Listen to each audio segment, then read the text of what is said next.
तो आज करेंगे भी हम संधि शुरू, ठीक है। संधि से बहुत क्वेश्चन आते हैं आपके हिंदी में। तो संधि का मतलब क्या होता है भाई? संधि का मतलब होता है जोड़ना। ये क्या मतलब होता है इसका? जोड़ना, ठीक है। संधि का मतलब होता है जोड़ना, ठीक है। तो इसकी क्या होती है? दो वर्णों के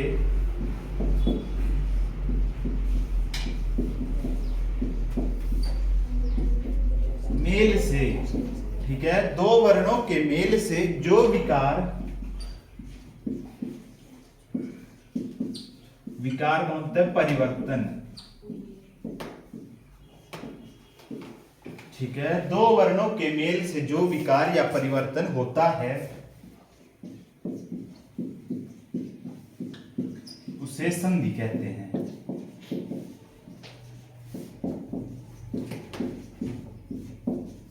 उसे संधि कहते हैं। अब ये परिवर्तन कैसा होगा भाई? आपने पढ़ा था एक, ठीक है, उदाहरण के लिए, ठीक है। हमारे पास है धर्म, सॉरी धर्म को छोड़ो, हमारे पास है देव जमा अर्चना, ठीक है। ये है दो शब्द हमारे पास, ठीक है, देव जमा अर्चना। इनको जोड़कर क्या बनेगा भाई? देवार्चना, देवार्चना, ठीक है। तो यहाँ पे हमने भी देखा, जोड़ा दो शब्दों को, देव जमा अर्चना को, और क्या बना? देवार्चना। अब इसका अंतिम वर्ण था वो था अ, और इसका प्रथम भी क्या था? अ। अ जमा अ मिलकर बनते हैं आ, तभी आगे बना देवार्चना, ठीक है। ये होती है संधि, जिसमें दो वर्णों को जोड़कर, ठीक है, अलग वर्ण बनाया जाता है, या दो शब्दों को जोड़कर अलग शब्द बनाया जाता है। इसमें जो प्रथम शब्द का अंतिम वर्ण होता है और द्वितीय का जो प्रथम वर्ण होता है उनको देखा जाता है। अब यहाँ पे है वो, तो वो में किसकी ध्वनि आ रही है? अ की, तब लिखा अ, ठीक है। तब अ जमा अ बनता है आ, इसलिए बना देवार्चना, ठीक है। तो इसके बाद संधि के कितने प्रकार होते हैं, ठीक है। जैसे एक हो गया ये वाला, एक और लिखेंगे एग्जांपल, जैसे अति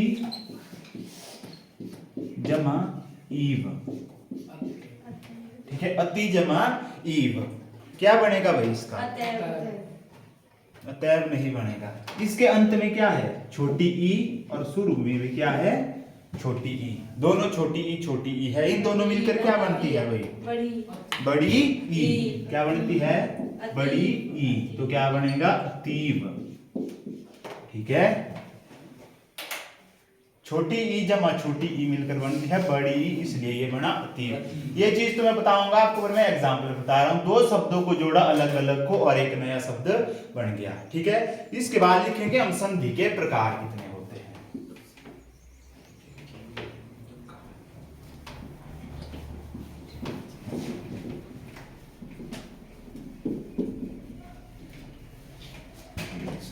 ठीक है, संधि के प्रकार।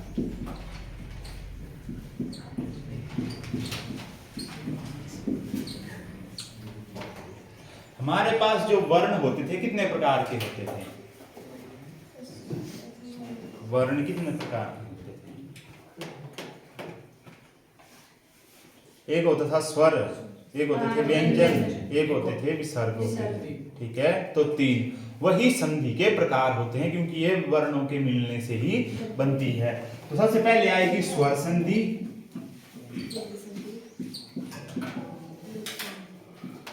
स्वर संधि। स्वर संधि के बाद आएगी व्यंजन संधि,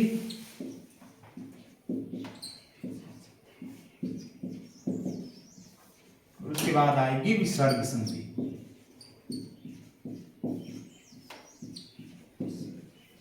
ये आ गए संधि के तीन प्रकार। कौन कौन से होते हैं? स्वर संधि, व्यंजन संधि और विसर्ग संधि।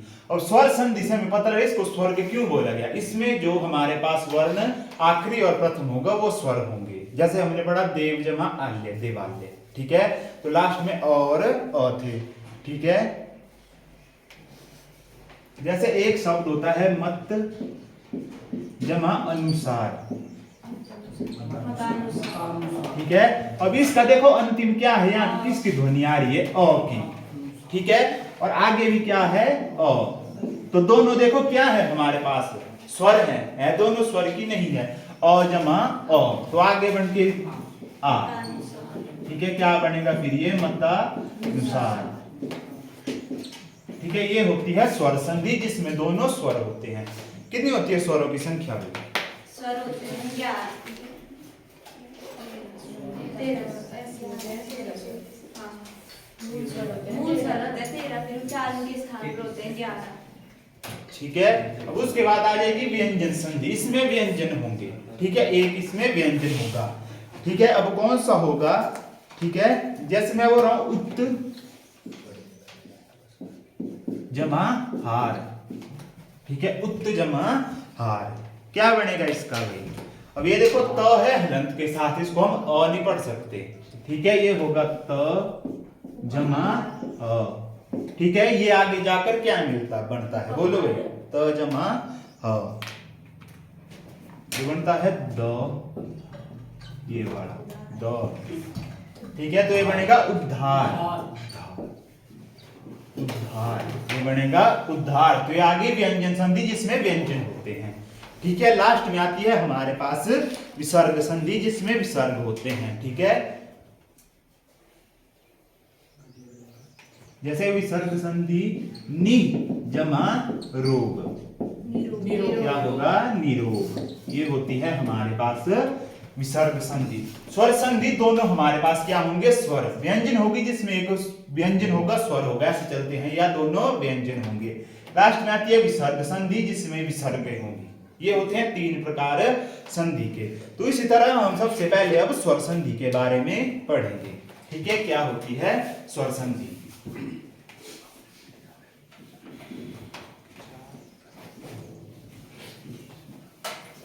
सबसे पहले पढ़ेंगे हम स्वर संधि के बारे में।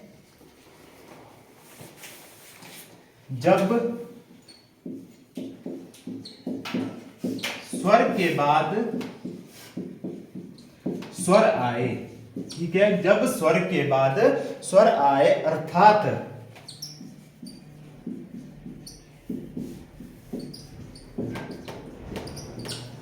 दो स्वरों का मेल हो,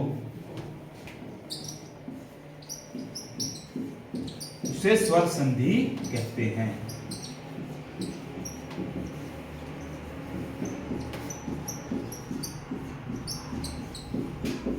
जब स्वर के बाद स्वर आए या दो स्वरों का मेल हो उसे क्या कहते हैं?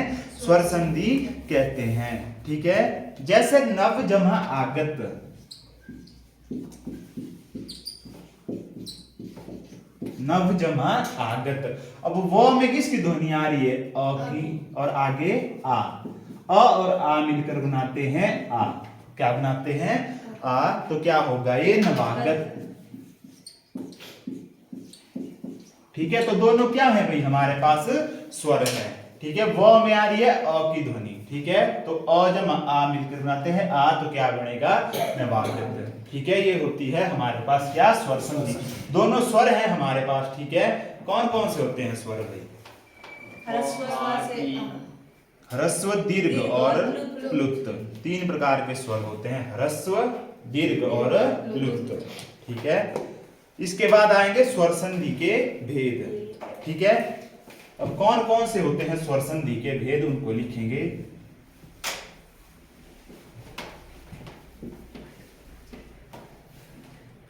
स्वर संधि के होते हैं 5 भेद। सबसे पहली होती है दीर्घ संधि,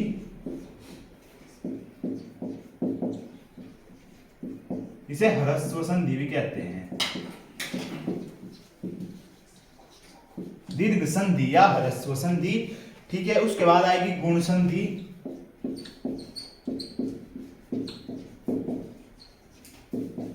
ठीक है। गुण संधि के बाद आएगी हमारे पास वृद्धि संधि,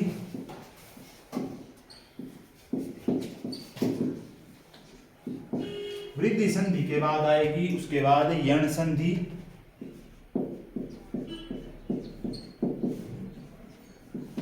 ठीक है। और उसके बाद आएगी अयाति संधि, अयाति संधि, ये होते हैं अभी स्वर संधि के 5 भेद, दीर्घ संधि, गुण संधि, वृद्धि संधि, अण संधि और अयापी संधि। ठीक है, अब इनके सबके अलग अलग होते हैं उदाहरण और अलग अलग मतलब होता है इसका। ठीक है, सबसे पहले पढ़ेंगे आज हम किसके बारे में, दीर्घ संधि के बारे में, जिसे स्वर संधि भी कहा जाता है।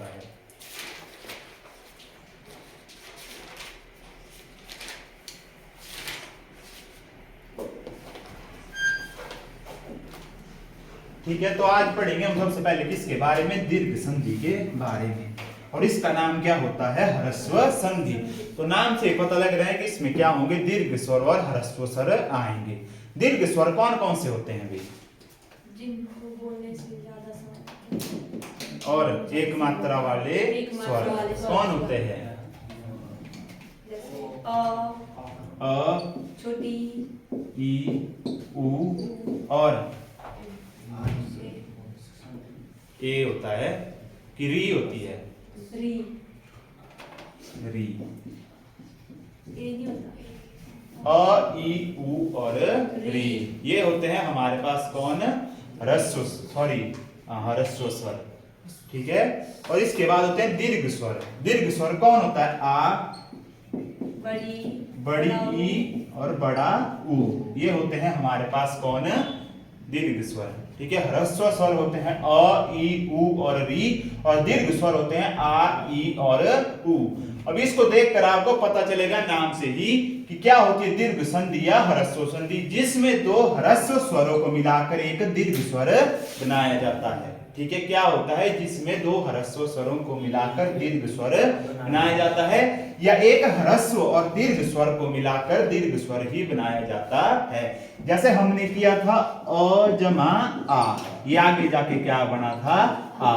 ठीक है, तो ये ह्रस्व था, ये दीर्घ था, आगे जाके क्या बने थे, दीर्घ स्वर। ठीक है, तो क्या होती है ह्रस्व संधि या दीर्घ संधि, जिसमें या तो दो ह्रस्व या तो दो दीर्घ स्वर या एक ह्रस्व या एक दीर्घ को मिलाकर क्या बनाई जाती है, वर्ण बनाया जाता है या कोई शब्द बनाया जाता है। ठीक है, तो सबसे पहले लिखेंगे इसका क्या मतलब होता है, इसकी डेफिनेशन। ठीक है, ह्रस्व या दीर्घ, ह्रस्व या दीर्घ, ठीक है, कौन होते हैं वो, अ, ई और उ, इन तीनों को ही लेंगे हम। ठीक है, के पश्चात ह्रस्व या दीर्घ अ, ई, उ के पश्चात क्रमशः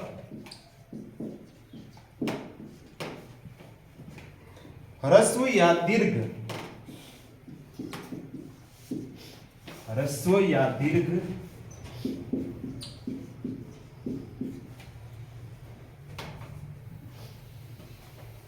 अ, ई, उ स्वर आए तो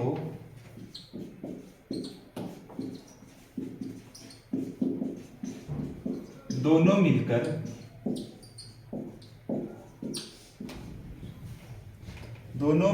दीर्घ स्वर, कौन कौन से होते हैं, दीर्घ स्वर आ, बड़ी ई, बड़ा उ, ठीक है, हो जाते हैं।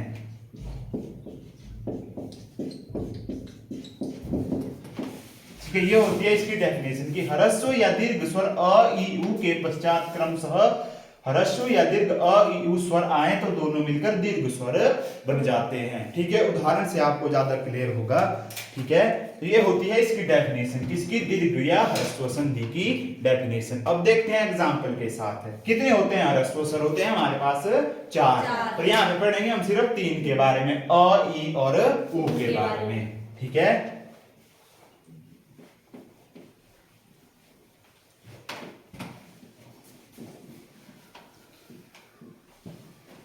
सबसे पहला ह्रस्व स्वर कौन होता है हमारे पास, अ। तो सबसे पहले होगा कि अ जमा अ, जब मिलते हैं तब क्या बनता है, आ। ठीक है, अ जमा अ जब मिलता है तब बनता है दीर्घ स्वर आ। जैसे उदाहरण के लिए, ठीक है, क्या होगा, धर्म जमा अर्थ, ठीक है। धर्म, इसके नीचे किसकी ध्वनि आ रही है? अ की, और यहाँ पे भी है अ, तो दोनों मिलकर क्या बनेंगे? आ। तो क्या होगा ये? धर्मार्थ, धर्मार्थ, ठीक है। आई ना दोनों में अ और अ की ध्वनि, धर्म जमा अर्थ, ठीक है। क्या बनेगा? धर्मार्थ, ठीक है। वीर जमा अंगना, वीरांगना, ठीक है। वीर, इसमें भी अ की ध्वनि आ रही है, लास्ट में आ रही है कि नहीं आ रही है? यहाँ पे तो अ ही है हमारे पास, तो दोनों मिलकर बनेंगे आ। तो क्या बनाएंगे आगे? ये वीरांगना, वीरांगना। वीर जमा अंगना क्या बनेगा? वीरांगना, जिसमें अ और अ मिलकर आ बनाते हैं, ठीक है।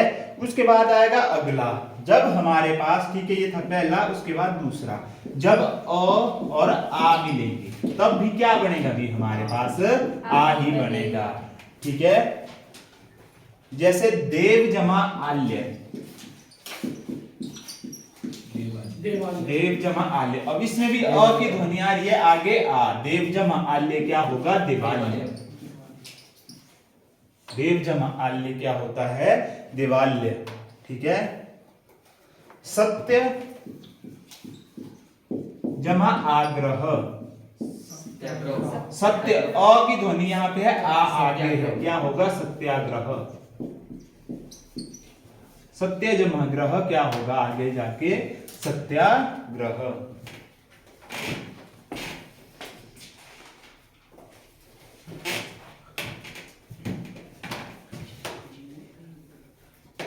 उसके बाद अगर आ जमा अ मिल जाएंगे, ठीक है, तो ये भी क्या बनाएंगे? आगे जाके आ ही बनता है, ठीक है।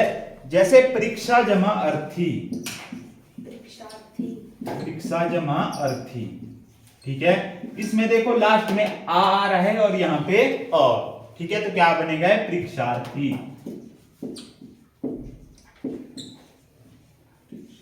क्या बनेगा? परीक्षार्थी, ठीक है। सीमा जमा अंत, सीमांत, क्या होगा? सीमांत। सीमांत गांधी किसे कहा जाता था भाई? उसके बाद चौथा, जब हमारे पास आ जमा आ मिलेंगे दोनों, ठीक है, तब आगे जाके आ ही बनेगा, ठीक है। आ जमा आ, जैसे महाजमा आत्मा,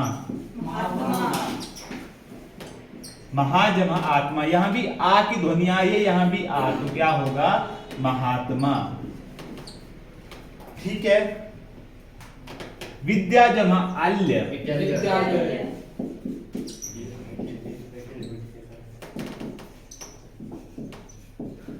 विद्यालय, ठीक है, दोनों में आ की ध्वनि आ रही है, ठीक है। उसके बाद जब दो छोटी ई मिलेंगी, ठीक है, छोटी ई जमा छोटी ई, सॉरी, छोटी ई जमा छोटी ई मिलके बनाएंगी बड़ी ई, ठीक है। जैसे अति जमा ईव,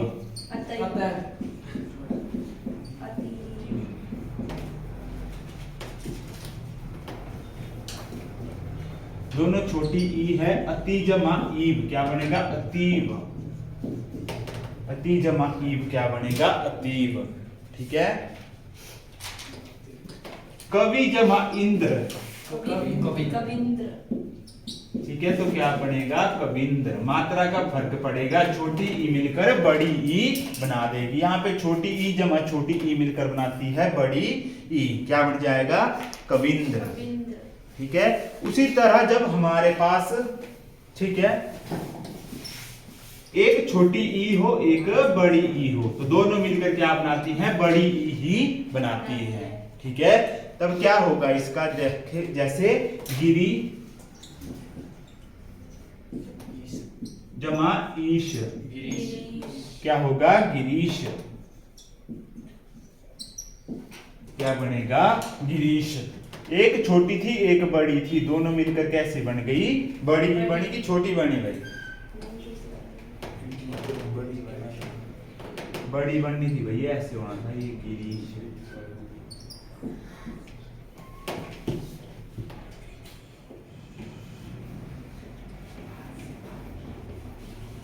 उसके बाद जब बड़ी और छोटी ई मिलेंगी, ठीक है, जब बड़ी ई जमा छोटी ई तो वो दोनों मिलकर बड़ी ई ही बनाती है, ठीक है। जैसे मही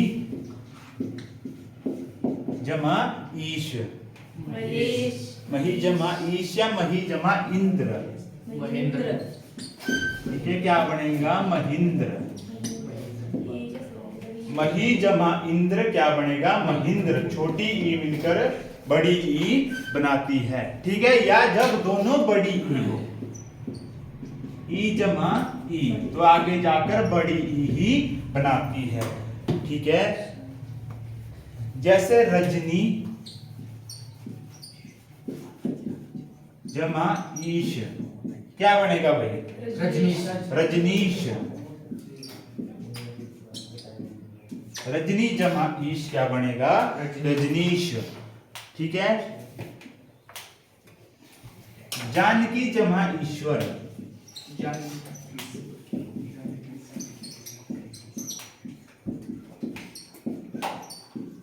जानकीश्वर, ठीक है। इसके बाद आगे रहेगी, पर यहां तक सबको पता लग गया कैसे कैसे करते हैं। जब भी दो छोटे अ मिलते हैं तो बड़े होकर आ बनाता है, या छोटी ई मिलेगी तो बड़ी ई बनती है हमारे पास, ठीक है। जैसे परीक्षा जमा अर्थी होता है परीक्षार्थी, ठीक है। मही जमा इंद्र होता है महिंद्र, यहाँ पे महेंद्र भी बनता है, वो बाद में बताऊंगा मैं, ठीक है। आगे जाके आएगा कि महेंद्र कब बनेगा, ठीक है। पर कंफ्यूज नहीं होना, आप देखें बड़ी ई और छोटी ई मिलकर बड़ी ई ही बनाती है। ये गुण संधि में आता है जब महेंद्र बनता है आपका, वो महाजमा इंद्र होना।